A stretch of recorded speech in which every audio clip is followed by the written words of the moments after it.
Bochi is not rocking anymore. I want to apologize. Imagine My Hero Academia with no Deku, change the power system, add a little bit of a magical girl element, and of course, Bochi. Cultured individual, I just want to take your time for a second and ask you to subscribe. We talk about all sorts of manga and anime. Moving on.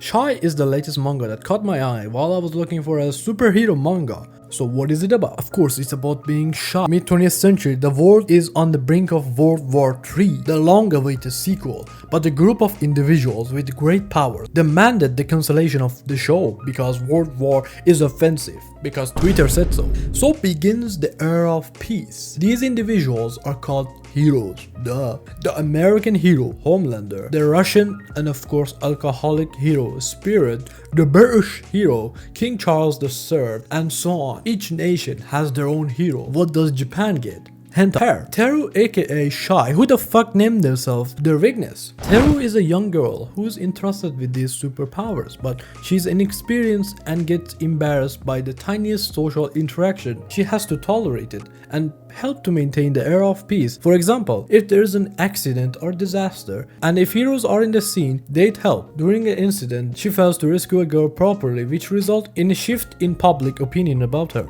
People start calling her cringe, meat, weebu. So she starts mimicking Honkai players by avoiding the sun and grass. Spirit, the Russian hero, comes to check on her, saying it's alright. Of course, she's drunk. You see the problem here, she can't transform into her hero form because the powers come from the heart, and so if her heart has doubts and hesitation, she can't be a hero. In one of her grass touching sessions, she witnesses a fire. As usual, she tries to transform, but she can't. She sees a kid pretending to be her, wanting to save everyone, saying it's okay to be scared. Witnessing the scene, she realizes it's okay for a hero to be scared. You can't save everyone. And somehow, she overcomes her fear, manages to transform this time, and this time she saves some lives, which makes her a bit more confidence in herself. We can't have a superhero story without villains, right? But this is the era of peace. Who are the villains? Are there even any bad guys around? To answer that, we gotta understand the basics of the power system. Let me explain. Hearts, human hearts.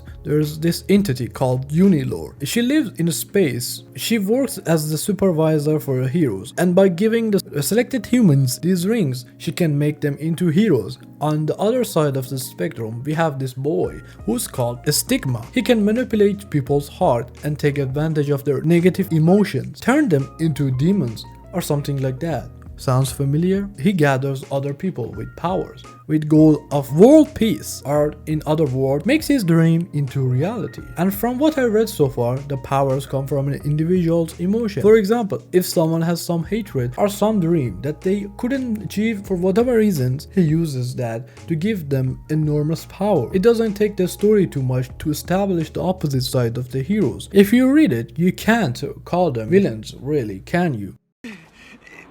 Leave me alone!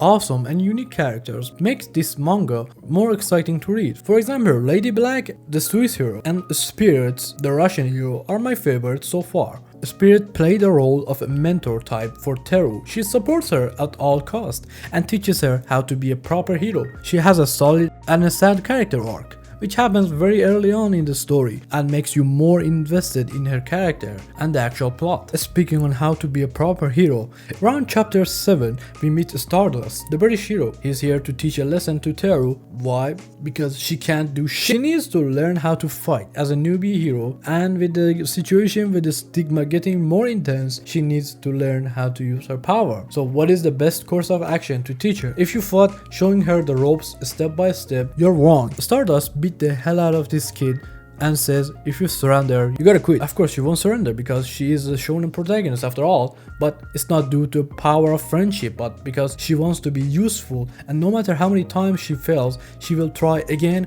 and again. the manga manages to distinguish itself from other shonen by having a somewhat unique main character, a story with the themes of emotional growth, self-confidence, and don't forget, I want to be stronger, this is shonen after all. Unlike Deku, Teru is a likable character. You want her to overcome her fear, to be stronger, especially when you see how hard she tries to be better herself. And she doesn't have a super OP power-up so far that I'm reading. I don't know about you, but I'm kinda tired of super OP protagonists. Just kidding. The manga is paced perfectly. The author manages to find the perfect spot between girls going outside, hanging around, and action scenes, and all of them are drawn perfectly. One thing that shines here is the drip, attention to details that artists give each character. For example, Teru is an introvert obviously, and she has always drawn with what I call a timid or introverted clothing. All of the characters have different clothes that match their personalities. Since its serialization in 2019, Shy gained a dedicated fanbase, which resulted in Shy receiving an adaptation soon, which is set to air this year by Studio 8-Bit. They made Slimy Isekai and Blue Law, if you didn't know who they were. I'm glad that I found this. It's a good story, a unique one. You can feel the passion that is put into this manga, considering this is Miki Bukimi's first work. You can also learn a lot from it. Maybe not. As for the usual rating, Shy is easily a 9 out of 10 for me. I highly recommend the adventure of nervous hero trying to save the earth and makes friends along the way. Speaking of adventure, with this video, I'm hoping to reach a milestone on this channel. What milestone? 400 subs? 500? Maybe 1000? I don't know. It's up to you and your fellow weeps to like and subscribe to grow this channel.